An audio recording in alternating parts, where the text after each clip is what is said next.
फिर से लेकर आ चुके हैं आप लोगों के लिए सुबह की सभी ताज़ा और बड़ी खबरें। एक एक कर आपको सारी खबरों की जानकारी देंगे आज देश दुनिया में क्या कुछ हो रहा है। दरअसल दोस्तों, सबसे पहली जो बिग ब्रेकिंग निकल आ रही, किसान नेता योगेंद्र यादव बोले किसानों का जो भी फैसला वो सर आंखों पर, जी हाँ, 1 महीने तक सस्पेंड रहेंगे लेकिन किसानों के लिए काम करते रहेंगे। इसके बारे में आपको विस्तार से बताएंगे।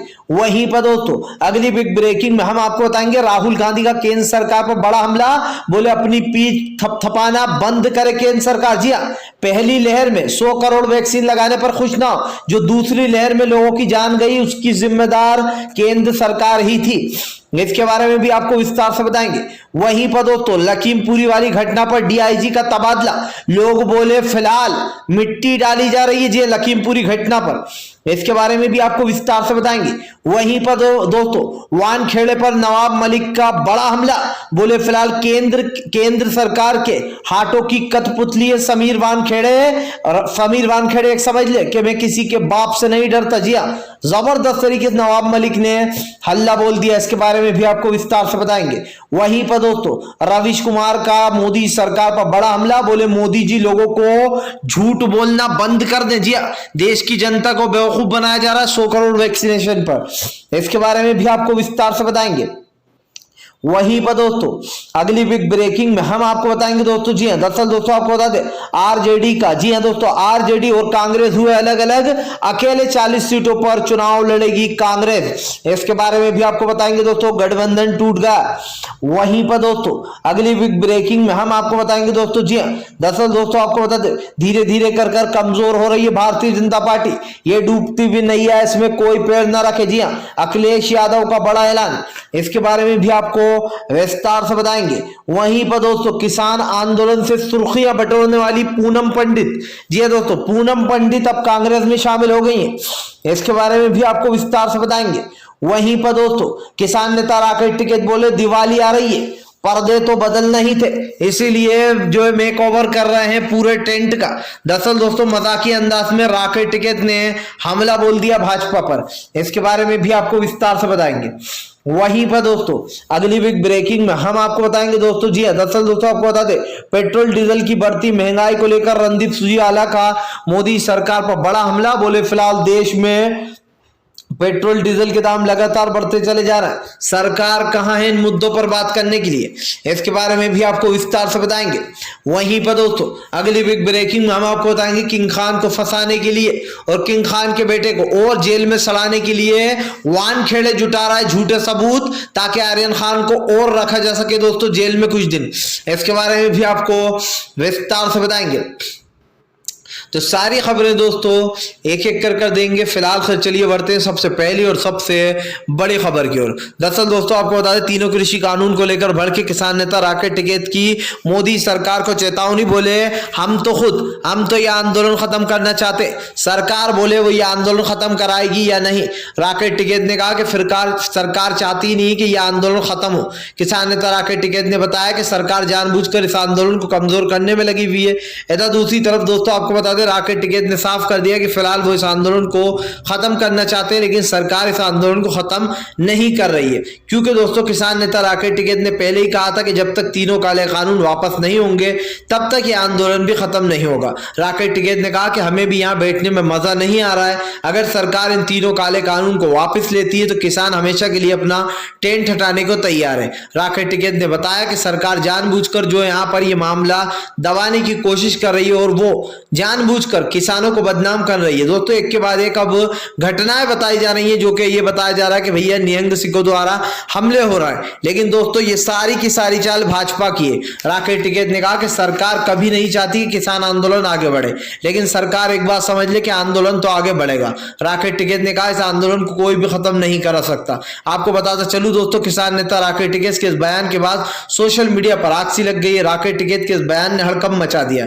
किसान नेता राकेश टिकैत ने कहा कहा कि जब तक सरकार अपने काले कानून वापस नहीं लेगी तब तक किसान भी जो है यहाँ से उठकर नहीं जाने वाला। आपको बताता चलूं दोस्तों, राकेश टिकैत ने साफ कर दिया कि जब तक इस आंदोलन को सरकार खत्म कराना चाहती है तो इस आंदोलन को तभी खत्म होगा जब तीनों काले कानून वापिस होंगे। राकेश टिकैत ने कहा कि सभी किसान अब तक इसीलिए बैठे हुए हैं कि इस काले कानून को रद्द कराकर ही घर जाएंगे। किसान नेता राकेश टिकैत ने कहा कि किसान भी अपने परिवारों को छोड़कर आए। लगभग यहाँ पर 700 किसानों की मौत हो चुकी है, लेकिन सरकार को इससे कोई फर्क नहीं पड़ने वाला। और दोस्तों यकीन मानिए, राकेश टिकैत के बयान के बाद से जबरदस्त तरीके से भाजपा की जो है फजीयत हो रही है।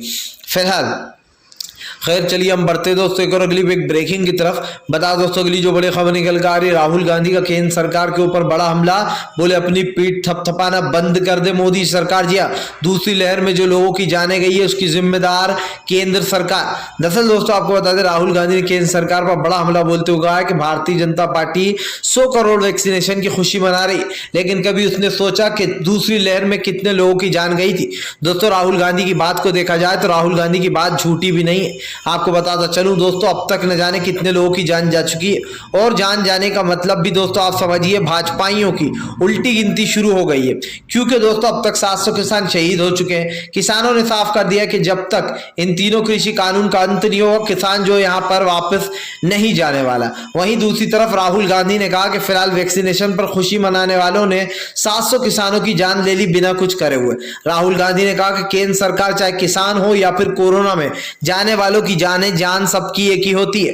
राहुल गांधी ने कहा कि फिलहाल अगर केंद्र सरकार सोचती है कि किसान इन लड़ाई को भूल जाएगा और जिन लोगों की कोरोना में जाने गई है अगर आम जनता उसको भूल जाएगी तो सरकार बहुत गलत सोच रही है। राहुल गांधी ने कहा कि सरकार जानबूझकर ये कर रही है ताकि मुद्दों को भुलाया जा सके। क्या आपको बता दोस्तों, राहुल गांधी वो है जिन्होंने शुरू दिन से सरकार को चेताया था कि देश में कोरोना की दूसरी लहर आने वाली है, लेकिन सरकार अपने अहंकार में डूबी थी, उसने राहुल गांधी की बात नहीं मानी।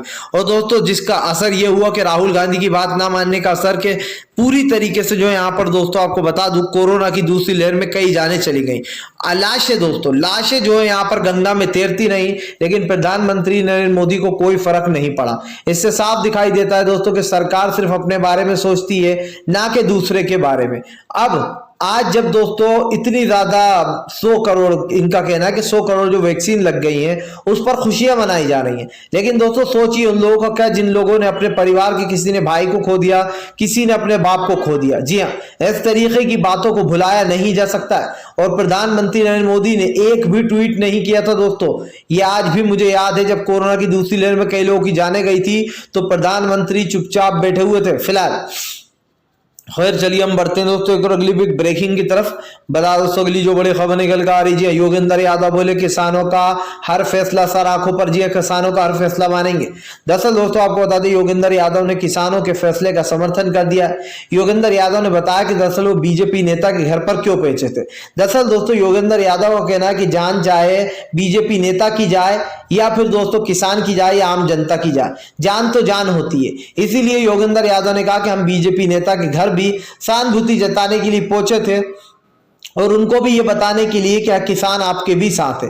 और दोस्तों अगर एक तरीके से देखा जाए तो ये कुछ गलत भी नहीं है, क्योंकि इसको इंसानियत कहते हैं दोस्तों जो योगेंद्र यादव ने दिखाई है। लेकिन दोस्तों किसानों का ये कहना था कई लोगों का कि फिलहाल योगेंद्र यादव को सस्पेंड किया जाए 1 महीने के लिए, क्योंकि वो किसान के घर बीजेपी नेता के घर पहुंच गया। जिसके बाद योगेंद्र यादव ने कहा कि किसानों का जो फैसला है वो सर आंखों पर है और हम भी किसानों का फैसला मानते हैं और जो यहाँ से जाने को तैयार है। योगेंद्र यादव ने कहा कि हम 1 महीने के लिए सस्पेंड जरूर हो रहा है, लेकिन योगेंद्र यादव अभी भी वही करेगा किसानों के लिए जो पहले करता था और किसानों के हक में खड़े रहेंगे।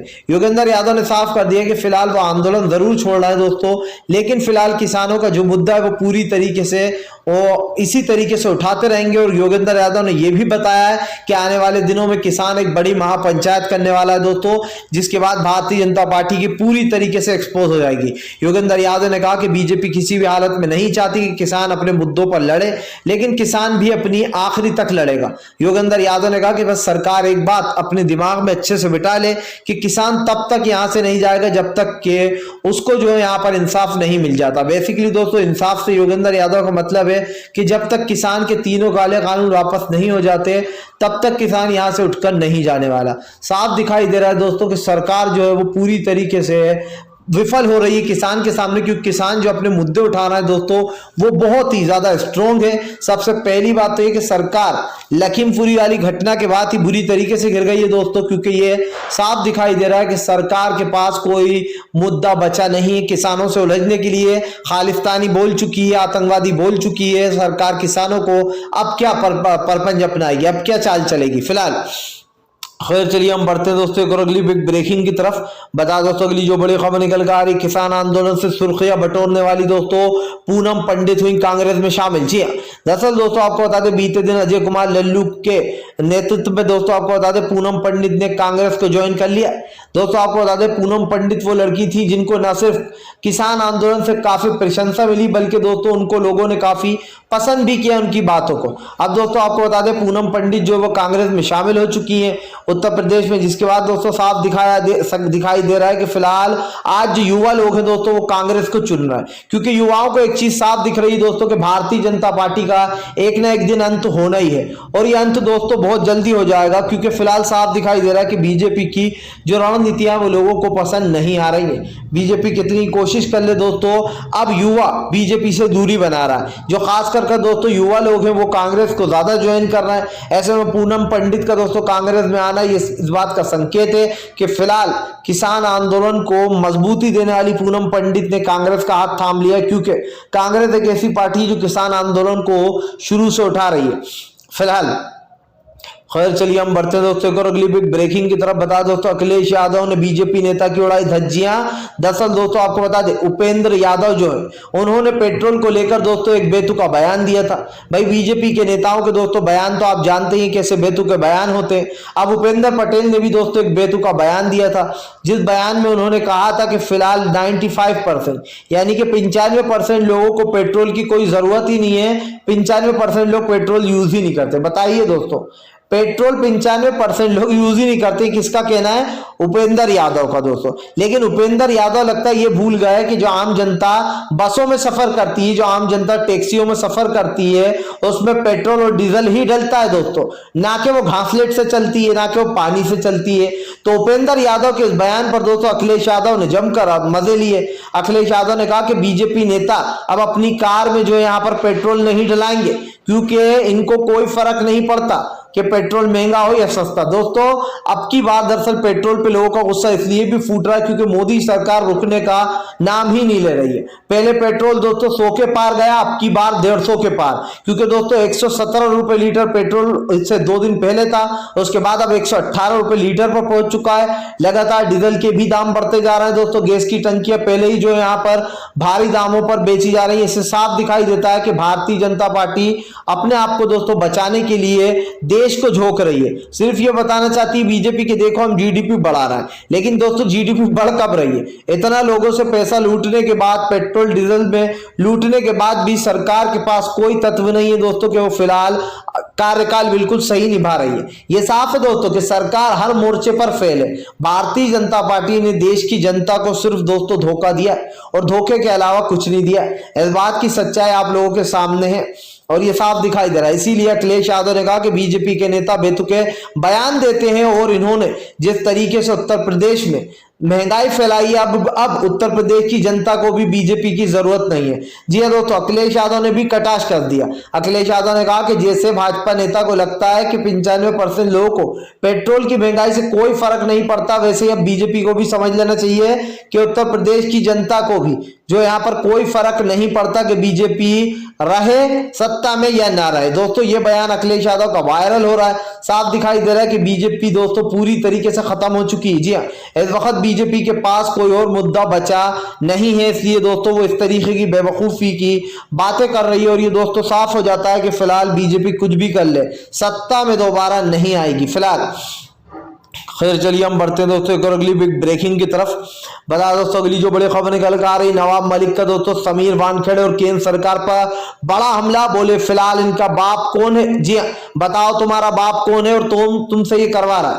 दरअसल दोस्तों नवाब मलिक ने केंद्र सरकार पर बड़ा हमला बोलते हुए कहा कि ये सब कुछ केंद्र सरकार के कहने पर हो रहा है। सिर्फ समीर वानखेड़े जो है वो सिर्फ और सिर्फ केंद्र सरकार के हाथ की कठपुतली है।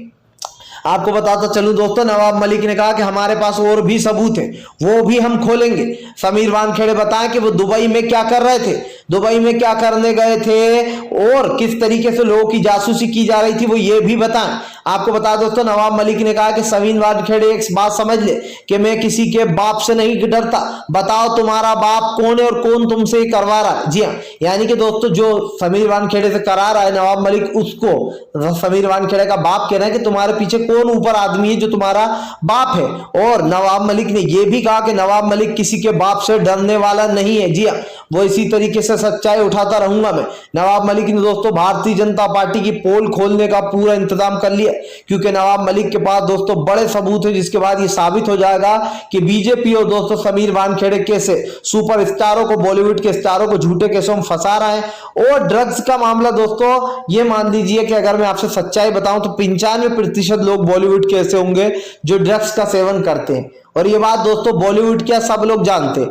लेकिन दोस्तों बेचारे उन लोगों को गिरफ्तार कर लिए किया जा रहा है जो लोग सेवन करते ही नहीं, जैसे कि आर्यन खान दोस्तों, वो ड्रग्स का सेवन ही नहीं करता, उसके बाद भी आर्यन खान को अब तक जेल में रखने का कोई मतलब बनता नहीं है दोस्तों। अगर पनिश भी करना था तो बेचारे को 18 दिन पहले ही हो चुके थे, उसको बेल दे दी जानी थी। लेकिन कोर्ट ने जानबूझकर दोस्तों सरकार के कहने पर 6 दिन तक दोस्तों उसको आर्यन खान की बेल को वो रखा कि हम फैसला बाद में सुनाएंगे। और ये सोची समझी चाल थी दोस्तों एक सरकार द्वारा दबाव बनाने की, क्योंकि साफ दिखाई दे रहा है कि अगर जज साहब चाहते तो उसी दिन फैसला दे सकते थे, रिजेक्ट करना थी तो रिजेक्ट करते, लेकिन इतने दिन लटकाने का मतलब दोस्तों कोई बनता नहीं था। इसलिए सब लोग का मानना है कि इसमें राजनीति ज्यादा है, राजनीति ज्यादा हो रही है शाहरुख खान के बेटे और शाहरुख खान साहब के साथ। फिलहाल खैर चलिए हम बढ़ते हैं दोस्तों एक और अगली बिग ब्रेकिंग की तरफ। बता दोस्तों अगली जो बड़ी खबर निकल कर आ रही है, रवीश कुमार ने बोला मोदी सरकार पर बड़ा हमला, बोले अपनी पीठ थपथपा कर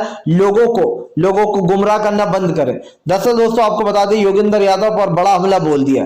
आपको बताता चलूं दोस्तों यहाँ पर योगेंद्र यादव बोल रहा हूं दोस्तों कि यहाँ पर रवीश कुमार ने भारतीय जनता पार्टी पर बड़ा हमला बोल दिया है। रवीश कुमार का कहना है कि बीजेपी सिर्फ और सिर्फ लोगों को धोखा दे रही है, वो लोगों को ये बताना चाह रही है कि वो जो भी कर रही है वो सही कर रही है, लेकिन ये सब कुछ गलत है। आपको बताता चलूं दोस्तों रवीश कुमार ने कहा कि भारतीय जनता पार्टी ने वैक्सीन के नाम पर लोगों को सिर्फ धोखा दिया है, और ये बात साफ हो जाती है दोस्तों कि बीजेपी के धोखे के बाद लोगों में रोष और गुस्सा ज्यादातर बढ़ गया, क्योंकि दोस्तों आपने और हमने देखा कि बीजेपी ने किस तरीके की राजनीति की है, और इनकी राजनीति कहीं ना कहीं दोस्तों इनके ऊपर ही अब भारी पड़ने वाली है। बीजेपी चाहे कितनी ही कोशिश कर ले, इस बार देश की जनता का जो दोस्तों गुस्सा है वो लगातार भाजपा के ऊपर फूटता चला जा रहा है। और इसका एक कारण ये भी है दोस्तों क्योंकि भारतीय जनता पार्टी ने कई बार ये बात बोली है कि फिलहाल वो किसानों के हित में, लेकिन दोस्तों कौन सा काम किसानों के हित में हुआ है, कौन सा काम देश की जनता के हित में हुआ है, ये बीजेपी को ही नहीं पता। बीजेपी ने कहा था कि हम अब देश के हर एक नागरिक को वैक्सीन लगाएंगे, लेकिन दोस्तों वैक्सीनेशन की जो धीमी गति चली है उससे साफ दिखाई दे रहा है कि फिलहाल अभी तक न जाने कितने लोगों को वैक्सीन लग जाना चाहिए थी, लेकिन सिर्फ 100 करोड़ लोगों को ही लगी है। उसके ऊपर रवीश कुमार ने कहा कि सिर्फ अपनी पीठ थपथपाने से सब कुछ खत्म नहीं हो जाएगा, उन लोगों की जानें वापस नहीं आ जाएंगी जिन लोगों ने अपनी जानें खोई हैं। आपको बताता चलूं दोस्तों लॉकडाउन के चलते कई लोगों ने अपनी जान खो दी थी, जिसके बाद ये साफ दिखाई दे रहा है कि भारतीय जनता पार्टी अपने गुनाहों को छुपाने की कोशिश कर रही है दोस्तों। और ये साफ हो जाता है कि बीजेपी कहीं ना कहीं दोस्तों अपने आपको बचाने के लिए ये सब कुछ कर रही है, क्योंकि दोस्तों ये हम आपको आराम से बता दें कि बीजेपी ने कई बार ये बात बोली है कि फिलहाल उसने देश के हित में काम किया है, लेकिन दोस्तों गंगा नदी के किनारे जो लाशें तैर रही थी वो कौन सा देश हित में काम था? ऑक्सीजन खत्म हो गया था, दवाइयां थी नहीं, लेकिन मोदी जी ने राज्यसभा में खड़ा सीधा झूठ बोल दिया कि फिलहाल ऑक्सीजन की कमी से किसी की मौत नहीं हुई। सोचिए दोस्तों एक प्रधानमंत्री अगर इतना बड़ा झूठ बोल सकता है कि कोरोना की ऑक्सीजन की वजह से किसी की मौत नहीं हुई, तो फिर दोस्तों किस पर भरोसा किया जाए। फिलहाल खैर चलिए हम बढ़ते हैं दोस्तों एक और अगली बिग ब्रेकिंग की तरफ। बता दोस्तों अगली जो बड़ी खबर निकल कर आ रही है, दरअसल दोस्तों आपको बता दें उत्तर प्रदेश के चुनाव को लेकर प्रियंका गांधी ने फूका बिगुल, बोले अब की बार सत्ता में नहीं आने देंगे बीजेपी को। दरअसल दोस्तों प्रियंका गांधी ने इन दिनों जो यहाँ पर उत्तर प्रदेश की कमान संभाल ली है, जिसके बाद बताया जा रहा है कि फिलहाल प्रियंका गांधी के इस दाव के बाद दोस्तों भारतीय जनता पार्टी पूरी तरीके से चित होने वाली है। इसका पूरा मामला क्या है दोस्तों, दरअसल बीजेपी और समाजवादी पार्टी और कांग्रेस इस वक्त आमने सामने आकर खड़ी हो गई है। अब देखना ये दोस्तों कि बाजी कौन मारने वाला है, क्योंकि उत्तर प्रदेश के चुनाव इस वक्त एक अखाड़ा बन चुके हैं और साफ दिखाई दे रहा है जो भी इस दंगल में जीतेगा सत्ता उसी की होगी। फिलहाल दोस्तों हम तो यही कहेंगे कि अब सत्ता जिसकी भी हो वो तो आने वाला वक्त बताएगा। फिलहाल अगर आप भी शांतिपूर्ण ढंग से पीएम मोदी की इन सभी गलत नीतियों का विरोध करते हो तो इस वीडियो को ज्यादा से ज्यादा शेयर कीजिए दोस्तों, लाइक कीजिए, और अगर आप हमारे चैनल पर पहली बार आए तो सब्सक्राइब करने के साथ साथ पास में घंटी आएगी उसको जरूर दबाएं ताकि हर वीडियो की अपडेट मिल पाए।